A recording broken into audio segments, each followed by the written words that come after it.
How's everybody doing? Hopefully everyone's doing pretty good. Hope everybody enjoyed the last two videos that I put out, and I hope that there's some searching going on about the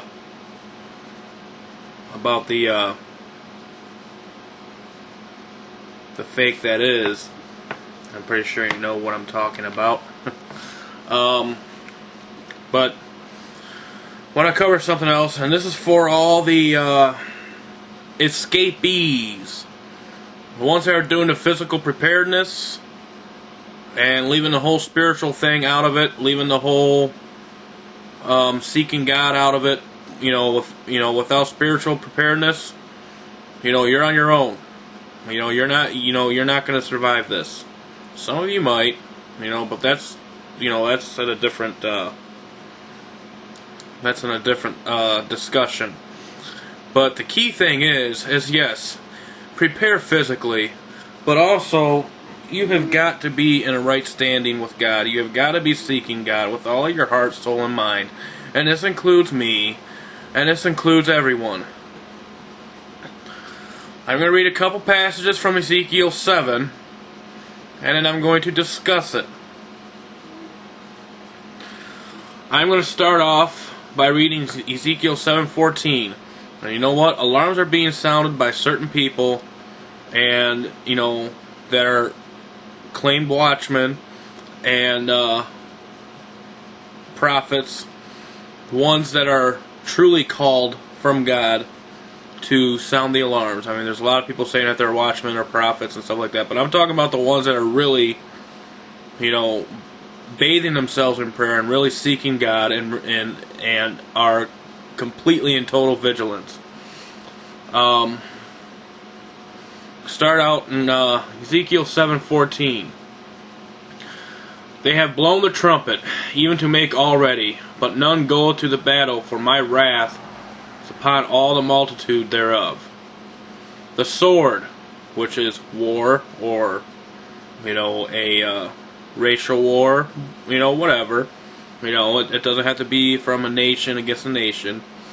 The sword is without, and the pestilence and the famine within. He that is in the field shall die with the sword, and he that is in the city, famine and pestilence shall devour him. But they that escape of them shall escape, and shall be on the mountains like doves of the valleys, all of them mourning, every one of his iniquity. That's sorrow, folks. That's sorrow. So even the ones that escape, they're going to be hurting. They're going to be feeling deep sorrow through this. All hands shall be feeble, and all knees shall be weak as water. All. Everybody.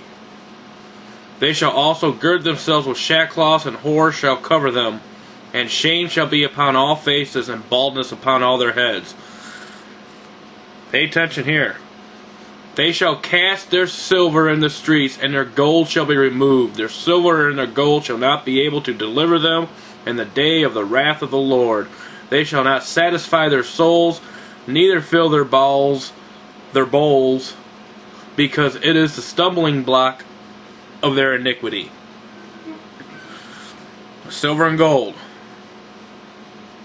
That's interesting, isn't it?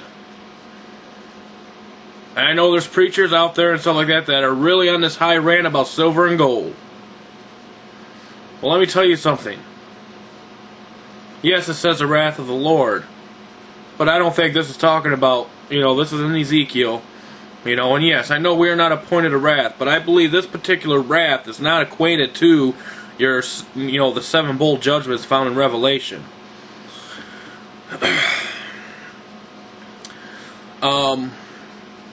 You're going to be casting your silver and gold in the streets. Face it, man.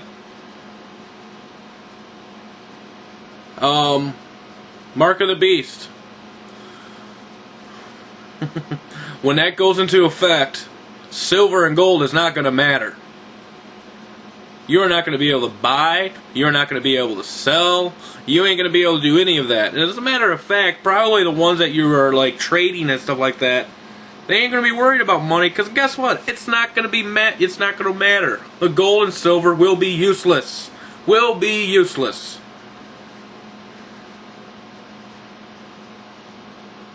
If anything, it's going to be like a trading type thing of these people that are hiding in the wilderness. With food to food. Because they also know that gold and silver is not going to mean nothing. Because like I said, when the mark of the beast comes around, you ain't going to be able to go to a doctor. You ain't going to be able to take your baby to a doctor. You ain't going to be able to buy food. You ain't going to be able to work. I mean, you're not going to be able to have a job without that mark. I'm telling you, man, this is serious. And there's like reports coming out that 71 countries now are getting ready to put this into action. I don't know if that's true or not. I'll have to do another video on that.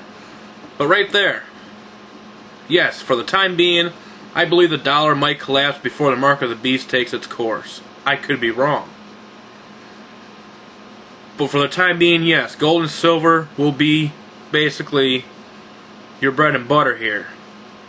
But when it comes time for the mark of the beast, no man may buy or sell save he that had the mark or the number of his name. Sorry, guys. I hate to burst your bubble, but this is exactly what Scripture says in Ezekiel. And for you that, and for you people that got your bug-out bags ready,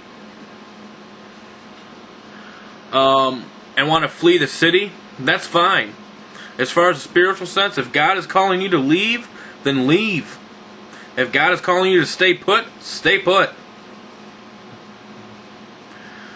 God will protect you through all of this. But this is only for those that are seeking Him, are preparing themselves spiritually. If you ain't got God, if you ain't got Jesus Christ in your heart, and if you ain't diligently seeking Him, your physical preparedness of your bug-out bags and your guns and your leaving the city is not going to mean nothing. And I mean nothing. Nada. Zilch.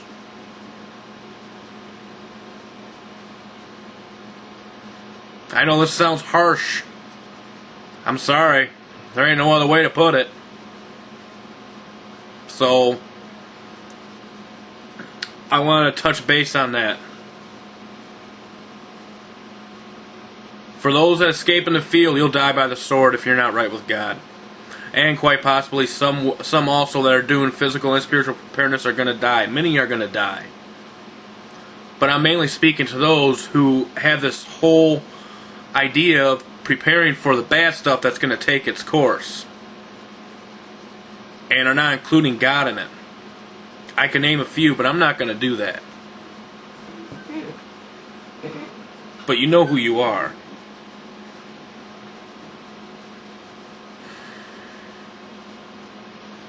So, and in the city, famine and pestilence shall devour you. I believe full well you should be prepared for the times ahead. Physically, spiritually, number one. But if you're not doing basically what Psalm 91 says, hiding in the secret place of God and seeking Him with all your heart, soul, and loving God with all your heart, soul, mind, you're in trouble. Your guns aren't going to save you.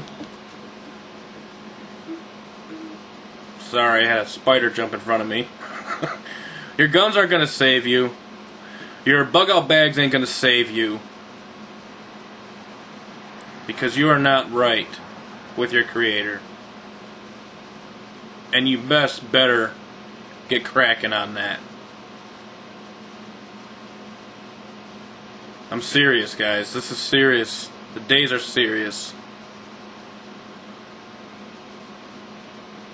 Until next time, truth be told, truth be known. Stay safe. God bless. See you next time. Bye-bye.